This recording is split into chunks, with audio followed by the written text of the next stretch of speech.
Hey guys, how you doing? It's Coach Ash here from G.O.E Hoops. Welcome to episode 6 of Eagle Eye, a series where we're teaming up with Oz Hoopers to bring you guys some dope film breakdown content of some of Australia's best and brightest young stars. This week, we're taking it to the women's game. We're looking at Jade Melbourne. Jade has had a hell of a junior career for Victoria, and 2021 has been a really good year for Jade in terms of her basketball achievements. She signed to go to Arizona State to begin her collegiate career at a high-level D1. She carried Australia in the Under-19s World Cup to a silver medal, where she averaged 12.5 points per game, 5 rebounds and 4 assists. Also got selected in the All-Star 5 team for the tournament. And on the back of that performance, she solidified herself in the squad for the Opals team for the FIBA Asia Cup later this year. I'm really excited for Jade's future and what she's got ahead of her for a basketball career.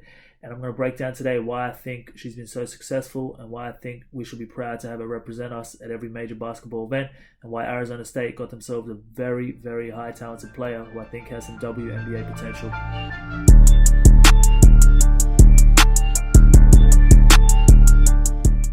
Now, the first part of Jade's game that I want to look at is something that I think her whole game is predicated on, which I think is her ability to get inside the paint.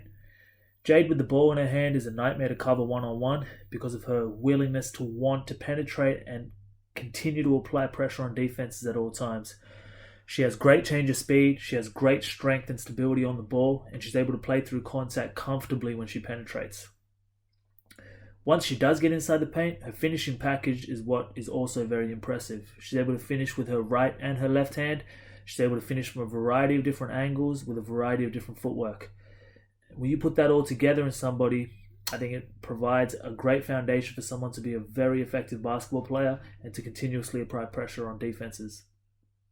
Now, in addition to that, Jade also showed that she could pass the ball very effectively. She has the ability to anticipate where defenses are coming from and where they're helping from, and she's able to find open people in rhythm for them to be able to score the ball. Whether this be a drop-off pass or whether it be kickouts to shooters, she's able to find people when the time is right, and her balance of when to score and when to pass the ball, I think, is an innate part of her game that's a natural, instinctive thing that you can't really teach, and Jade is blessed with that.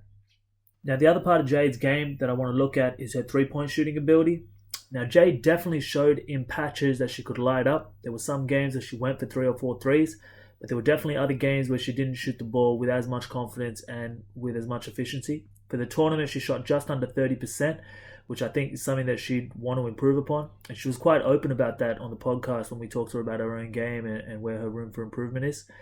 I think going into her freshman year at college, she's still quite young and she's got some work to do in that area, but I definitely see it opening up for her. And she has a really nice stroke as a foundation, so I don't see why she can't become a really elite shooter.